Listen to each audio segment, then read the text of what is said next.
Well, hi everybody. We've got quite a few people that are waiting, but we're going to give it a couple minutes to allow time for others to join. So just bear with me for a couple minutes, and we will get started. Thanks.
And for those of you who just came on, we're just going to give it like 2 more minutes to allow other people to join, and then we'll get started. So thanks for waiting.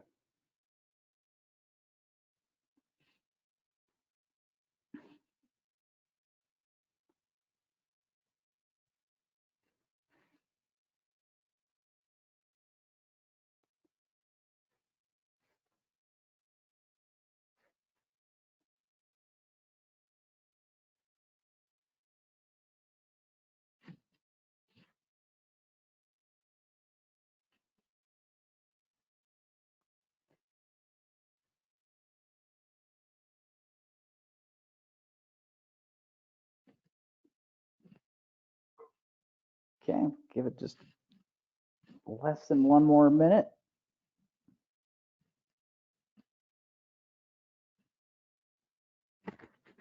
Okay, well, welcome everybody. Thank you for joining us. So I'm Mike Bills, I'm president of ConexED, and I'm here with Paulina Palomino. And the topic for today is how East Los Angeles College went remote in 1 week. So obviously it's a very timely topic. We're going to spare everybody any PowerPoint slides. So this is just going to be a conversation between Paulina and me. So just a few housekeeping issues. This will be recorded, so if you have colleagues that are interested in seeing it, you'll receive an email with a link to this. In fact, all registrants for this will. Any questions that you have, you can submit them via chat, and we will we'll stop Paulina at a certain point to address those questions. So so without further ado, let me actually introduce Paulina Palomino. So she's the Dean of Student Services at East Los Angeles College. She began her career as a counselor at East Los Angeles in 1998 and has also served as CalWorks Director and Transfer Center Director. She's provided administrative oversight of the Welcome Center and the First Year Experience and Student Success and Support programs. She's also the campus ombudsperson for ELAC and oversees assessment, counseling, and online student services. So let's go ahead and get started with Paulina. So Paulina, let me ask the first question. What can you tell us about East Los Angeles College? Right. Well, first of all, Mike, thank you so much for inviting me to join in this conversation. Yeah, East LA College. Well, it is the center of our community. We are located in Monterey Park. We serve a total of over 30,000 full-time equivalent students. In headcount, it's about 60,000. We are a 2-year community college offering certificates, degrees, and university transfer degree programs. our campus is incredibly diverse. We serve, I would say, well, first generation college students is really a hallmark. We're a Hispanic serving institution, and about 85% of our students are first in their families to attend college. We have a robust online virtual operating college, just as many colleges across our state of California and throughout our nation. And we continue through Student Services, to provide supports for students to achieve their academic, career, and personal goals. So East LA College is the center and the heart of our community. So Paulina, that's interesting with a population that is largely first gen and so diverse. Going virtual, as I'm sure, had challenges that maybe other populations wouldn't have. So why did you end up choosing ConexED instead of other options to provide virtual student services? So one of the key highlights of ConexED for us is that ConexED is a web-based program.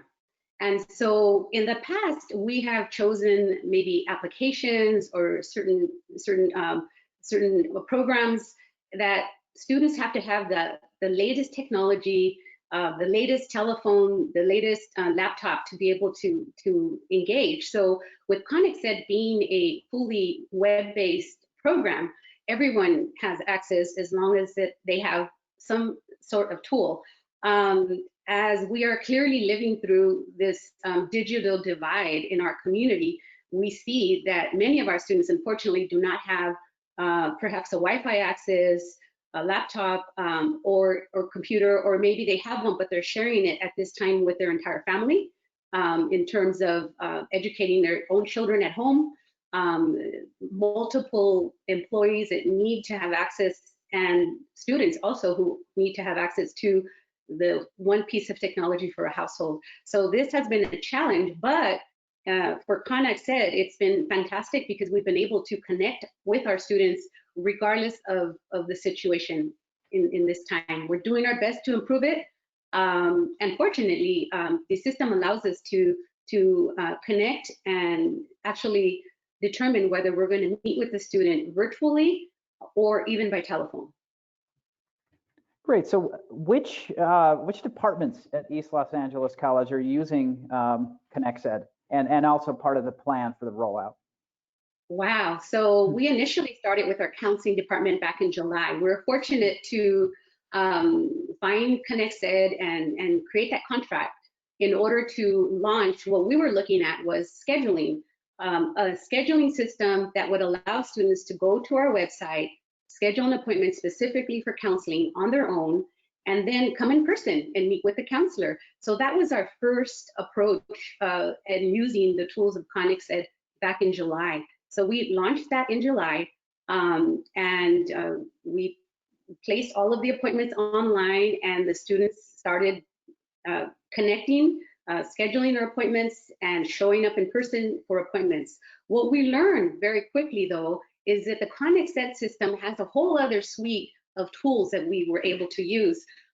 There is something called the check-in kiosk, where a student checks themselves in by reason code. So, for example, in our counseling department, we have specific reasons that we lay out, and the student actually indicates what they're wanting to have an appointment for. And so we were able to start seeing the patterns of what the needs of the students are.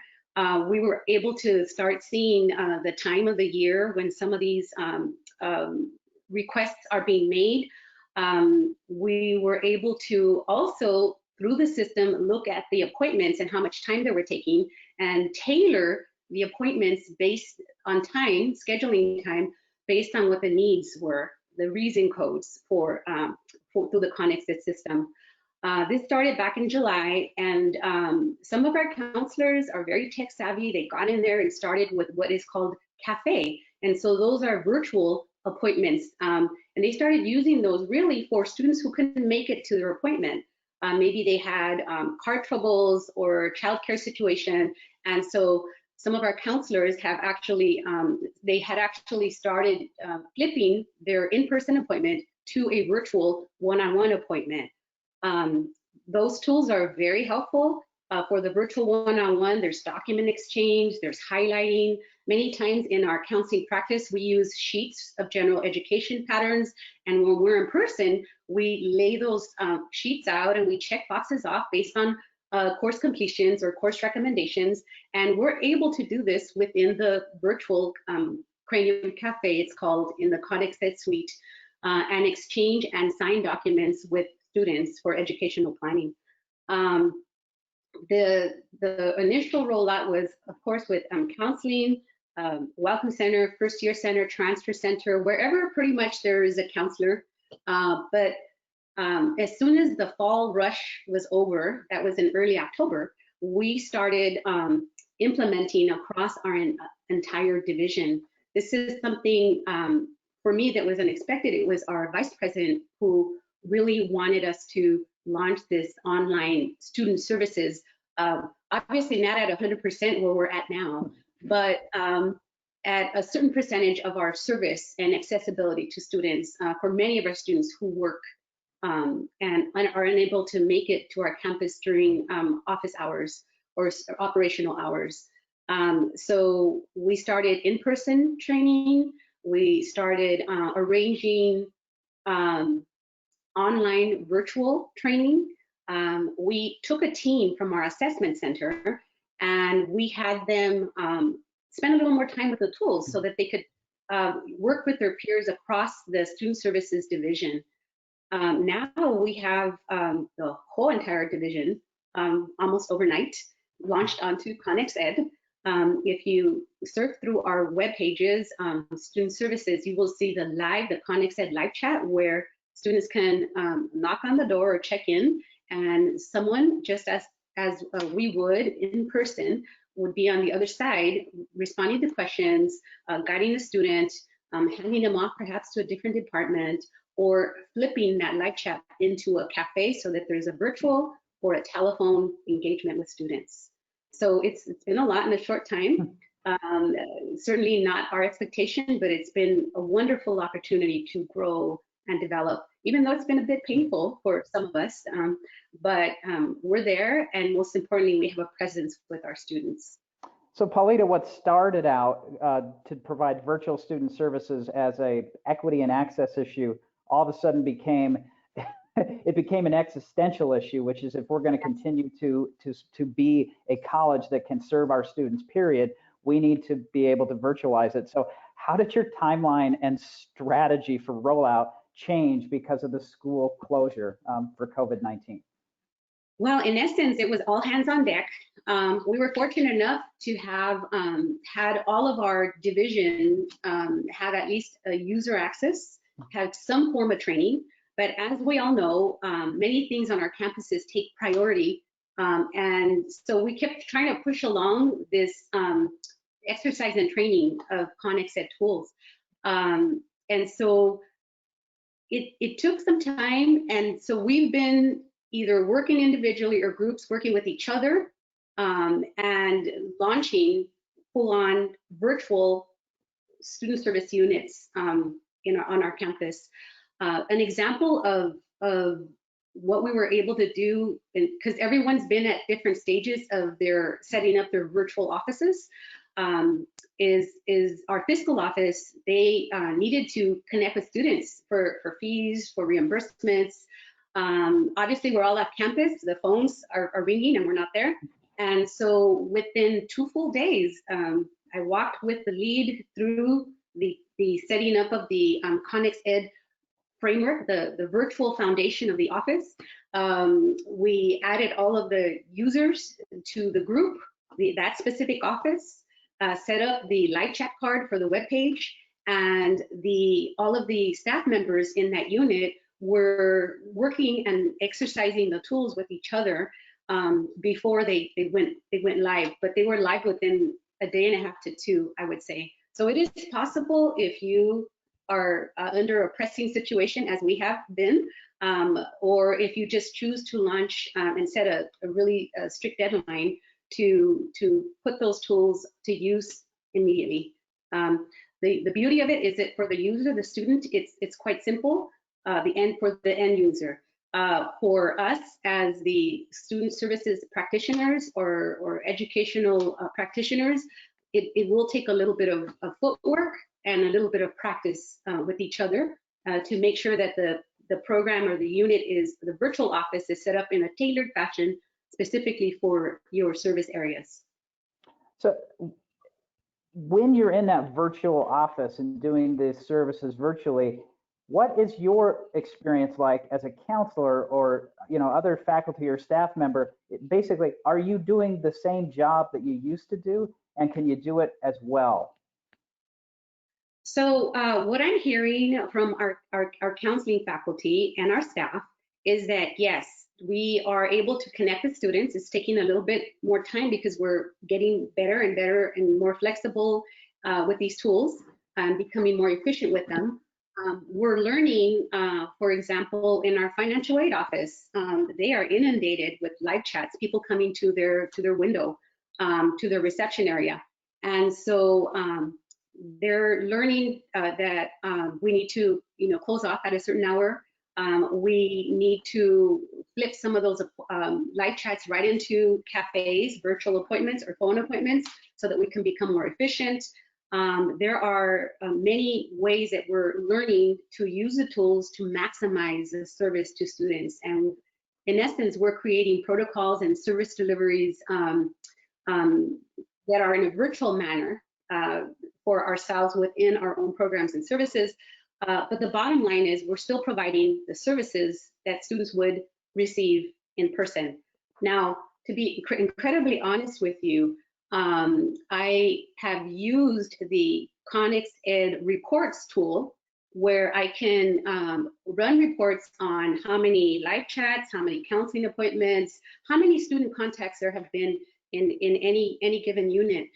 With counseling specifically, I was able to see through this transition that appointments were 2/3, they became 2/3 phone appointments. So that speaks to the problem that we're having, this challenge with the equity of access to technology and service. And so I'm hearing from our counselors that they're having to go and have these sessions by telephone, email, education plans and support documents, and have exchanges and appointments in that manner.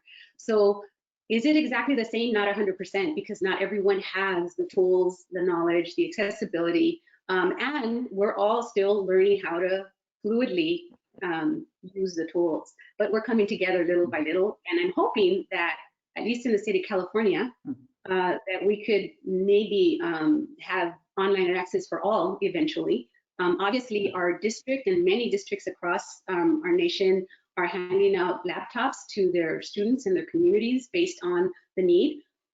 We by far serve a student population and a community with very high needs. So it is evident in what we do. But I'm able to see that there is a connection. There are live chats, there are appointments, there are workshops going on. And I can actually track students who are engaging in those activities via the ConexED tools. So that has been beneficial. And you went from a handful of video meetings a week to nearly 1,000, and that happened in the matter of about a week. So can you talk about how some of that ramp up went? And of course, you're scaling up that those video meetings are going to continue to increase and increase. So how are you able, and higher ed doesn't exactly have a reputation for adopting technology rapidly and across a whole lot of people all at once. So how have you managed to ramp that up, especially now that people aren't at the office? Well, we have an amazing team at East LA College, and our commitment has been to students and serving students and maintaining that connection with students. Our staff, our student workers, our faculty, our administrative leaders, they have been very nimble during this time, innovative, although it's been very stressful. We all have created and developed new processes. We've gone online as soon as we could. Our president had a live event to bring students up to speed and communicate with them that we were still here, we were still present. And yes, this is just the beginning. What I'm seeing is that we have the capacities for so much more in terms of engagement and connection.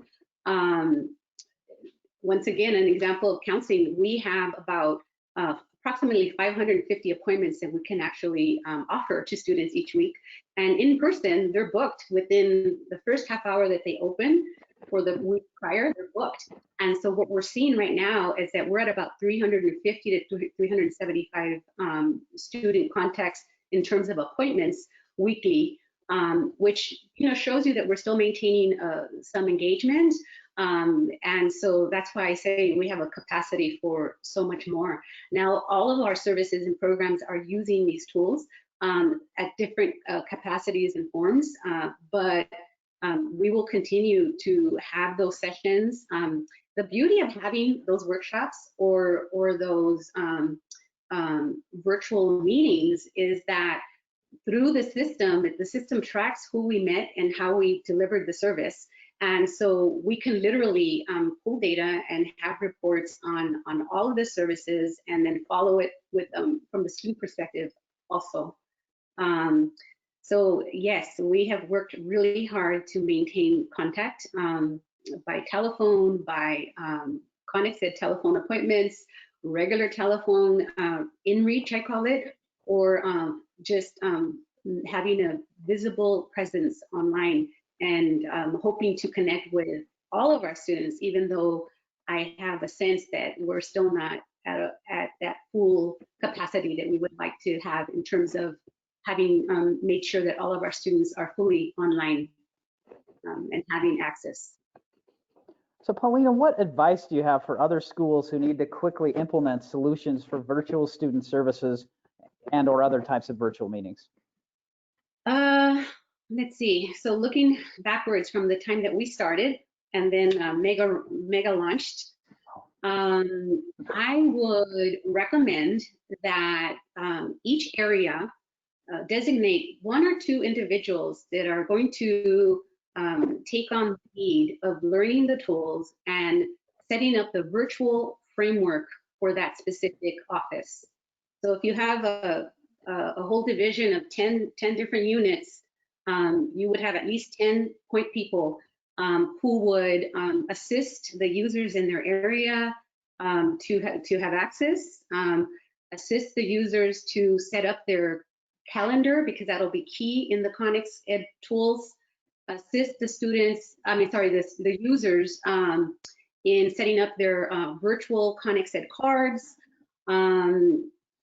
assist them in setting up the reason codes for that service office, so that everything, the virtual structure of the office is set up. I would encourage there be some set of exercise after each training. So every time there's a training on a new tool, that the team would go back and practice with each other. It's very much a hands-on learning type of tool.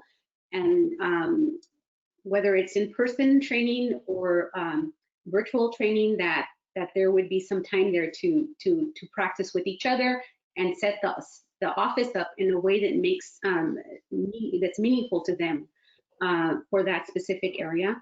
I would also encourage the outside team, just the way we did at East LA College, to be fully engaged and invest more time in getting to know the tools, so that they can support their peers across their entire, all of the units when they're having problems or in troubleshooting some of the things that are simple fixes that we were not aware of at the time.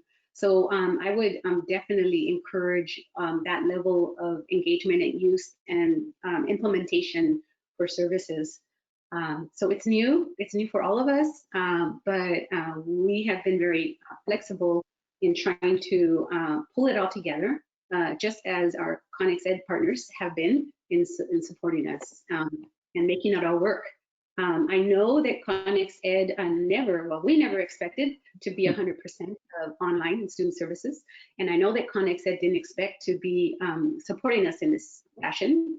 And so I very much appreciate how you all have been able to work with us on bringing this all together, not only for us, but for our sister colleges. There are 9 colleges in the California community system, and we reach about over 200,000 students. So we are in a working mode right now. Well, you're absolutely right, Pauline. We did not expect what happened. So we experienced in the, I guess it would have been the second week of March, within 3 days, our usage increased by 30 times. So we've certainly been working hard every night, every weekend to continue to add capacity. So and we very much appreciate your faith in us. And so anyway, thank you for saying what you did. So what have been some of the hiccups and perhaps lessons learned? And I know that you're still learning lessons, but with whatever hindsight that you have at the moment, are there any things that you would have done differently?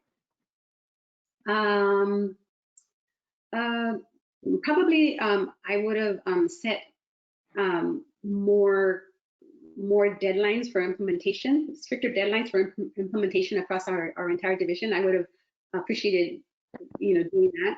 That would have been made the transition a little smoother. The technology tools that we have on our campus, it would have been good to make sure that they were all ready to go and be able to function virtually from our homes. So there was that piece of the launching.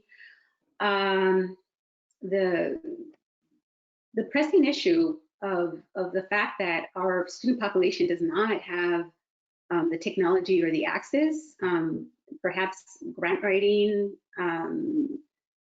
legislative proposals that I'm sure are going to come now in terms of making sure this need is met for our students.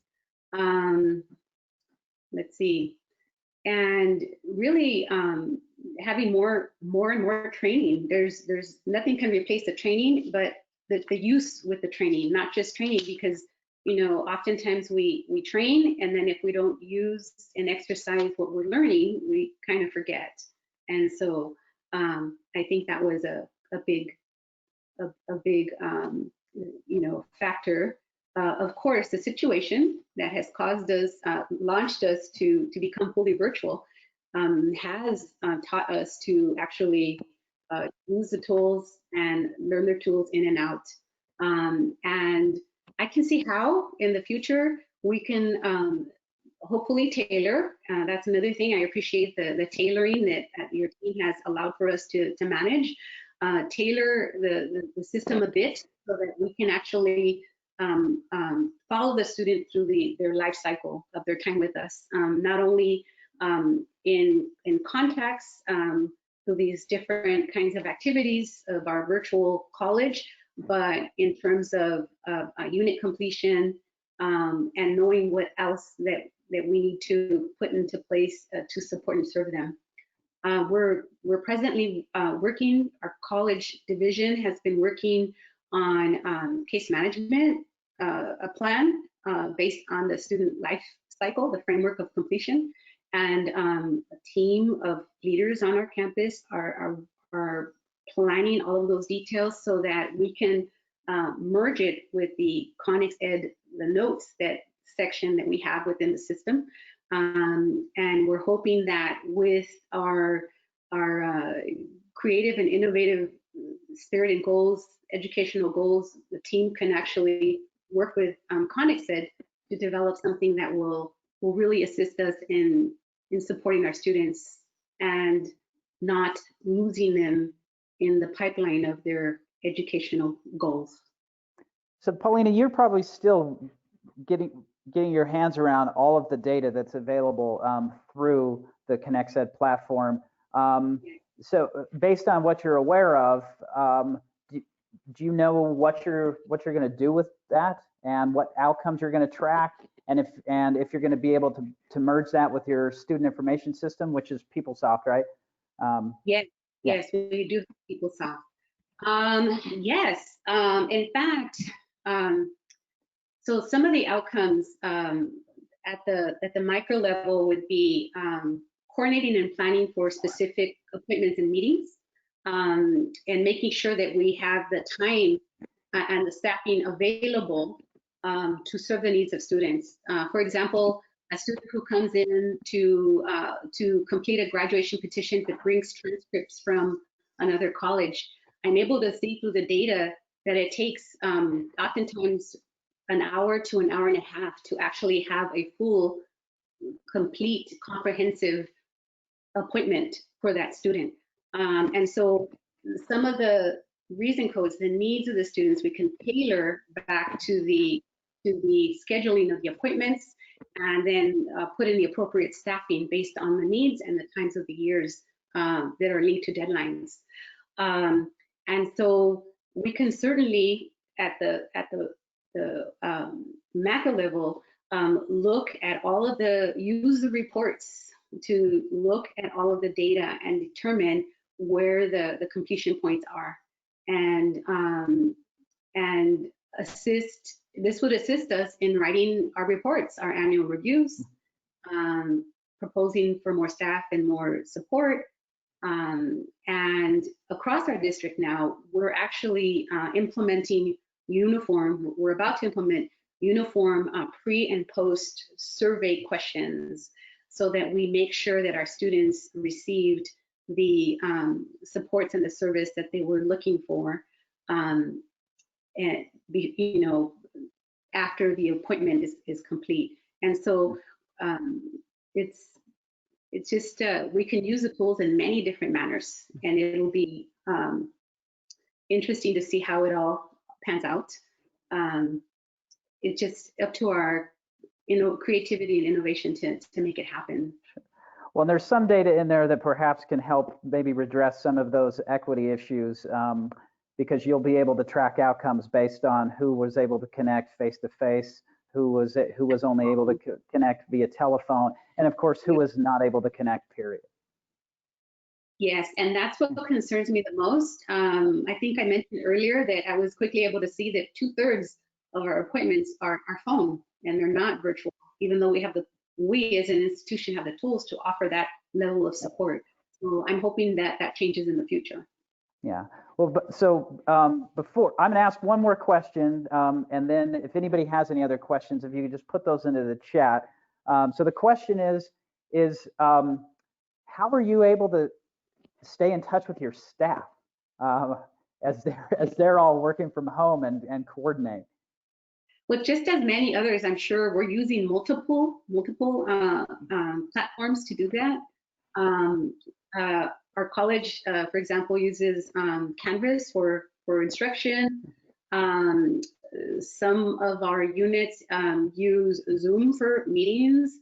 But for us in student services, in terms of service to our students, we literally have this live chat on each web page. And so I personally enjoy each morning walking through the different offices and saying hello, good morning to everyone. And that's not something I've been able to do. I miss the smiling faces and seeing people in that human contact. But with using ConexED, these virtual offices, I'm actually able to cruise virtually through different offices and knock on doors and live chat with individuals from the different departments to just say, hey, good morning, how are you doing? And that is, I guess, my version of that connection outside of meetings that we have established, whether we're on campus or virtual, we're having meetings and we're connecting that way, both through the cafe, Cranium Cafe, through Zoom, through telephone, whatever it is that we use, we maintain that communication, and I'm able to report to my leaders that our team is fully engaged. I can give through the reports the number of live chats. I can I can download the actual transcript of the exchanges between the students and the staff. I can give reports on any workshops, any meetings that take place, and so we are certainly engaging, and our students are certainly connecting. So this is how we do it. Great. So how have your students responded to online counseling? We're not at 100% capacity, but yes, they are connecting, and we're working with them as best possible. We've been able to, submit graduation petitions. We're expecting a huge number of students knocking on our door, coming our way, and participating in appointments, because in California, we are implementing a pass, no pass opportunity for students during this term for all courses. And we expect that students will be looking for advice on which direction to take based on the courses they are taking. And so so far, it's different. It's different for everyone. It's a learning curve for students also. But we're doing the best that we can, and they are resilient. They are, their needs are being addressed. And in fact, because of the slowdown, when someone comes on live chat, we can flip them over either to phone or to a virtual appointment on the spot. And traditionally, that's not the level of accessibility that we've had in the past. Students are relegated to make an appointment and then show up the following week versus just drop in and be fully served with their needs being met. So I would say that the core components of what a student comes into in the office for are being addressed and met. Yes. Right, and so I just wanted to make clear, because we of course know what the knock on the door and then come on in for a virtual face-to-face appointment is, but through the ConexED platform, you're able to offer walk-in video appointments. Yes, yes, that's pretty much what happens. Yes. Yeah. Great. Well, we do have a couple of questions that have come through the chat, so let me just see. All right. So the first one, this is an interesting question. When things go back to normal, whatever that is and whenever it is, do you expect most of your departments to continue offering online student services? So it was a part of our plan to offer online student services, but I don't know that we ever determined, it might have been determined, I'm not aware, but that what percentage of our services would be offered online versus that in person. In our community, we engage in person and appreciate that more than ever. And so, but obviously, not everyone has the opportunity to participate online. So for sure, we have to have those in-person contacts available as always, and also be available online now for the first time ever, 100% across every unit at a certain percentage of time for those who perhaps cannot make it to campus because they're working or their schedule doesn't allow. So we will be able to offer 100% of what we would in person, also online when we revert back to our new normal. And that'll be interesting to see across the state and across our nation. I personally want to be on campus, but I have a feeling that there are some of our colleagues that might appreciate working from home moving forward. I'm not sure how that'll work, but we'll see where it leads us. All of this leads us. It'll be interesting. And we'll be ready for some other crisis if we have to in the future, and we'll skip a beat this time. All right, here's another one, which is, are you now offering virtual student appointments outside of your regular business hours? At this point, no. We traditionally offer appointments between 7:30 and 7 p.m. and we have stuck with that schedule. We offer appointments on Saturdays from 8 a.m. to 2 p.m. We have stuck with that schedule. Every once in a while, when there's a really difficult situation, some of our staff and faculty will meet with students in hours that we would normally not traditionally offer service. But I think this is something we're going to consider now.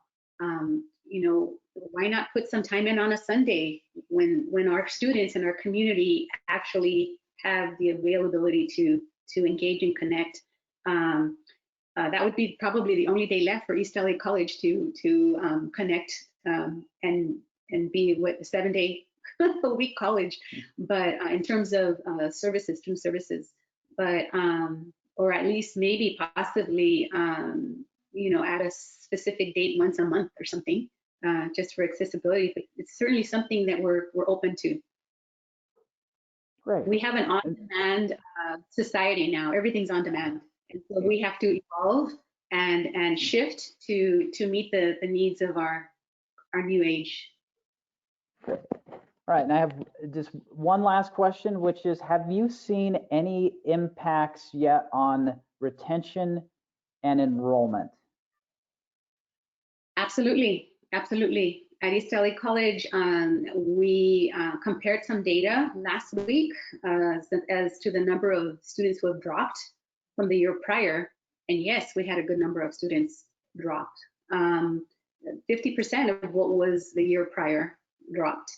I know that our research team is exploring and working with students to see, you know, exactly what some of the reasons were. Some of it, I'm sure, has to do with access to the technology. Some of it, I'm sure, has to do with the responsibilities at home now that have grown exponentially in terms of everyone being in the household, including school-age children who need, you know, a teacher to a certain degree and some guidance. And also the fact that you know, sometimes the shift is just too much. This has been a very stressful time. The anxiety has been heightened. The situation has really caused us to want to just kind of it's easy to give up, you know, panic a little, or become very overwhelmed based on other outside variables and factors. And so we'll have to see what it's going to be like by the end of the term. When we have that data, we'll definitely see the difference in drops. I don't know what that is like for your universities and private colleges, whether they've had the same number and level of drop off. But for us, we have certainly seen a drop off in enrollment, and we're doing our very best to engage and keep our students connected. I know at least our student activities office is offering online social activities. I don't know what that looks like, but you know, a TikTok off. I don't know what that is, but we're learning as we go. And I know that many of our faculty have really tailored their courses to meet the benchmarks of the courses and do what they can to be flexible with the student so that they are successful in the course, even if all they have is a phone to have instruction with. They've changed the way or offer different ways to turn in assignments. You know, it doesn't have to be, you know, like maybe by email that uses less memory from your phone. But there's been a lot of flexibility, innovation, creativity in doing our best to keep our students engaged and enrolled and, you know, on their academic path to completion and success. And so we'll see how it goes. We've lost students, so no doubt we've lost. Yeah. Well, Paulina, thank you so much for making time for this. And I know that our audience, you know, they're all looking for solutions, and you've led a really great transition into online. So again, thank you, Paulina, and thank you to everybody for participating in this. And if you want to learn more about ConexED platform and how it can help your school, please visit us at conexed.com. Thank you very much. Thank Bye-bye. you. Bye.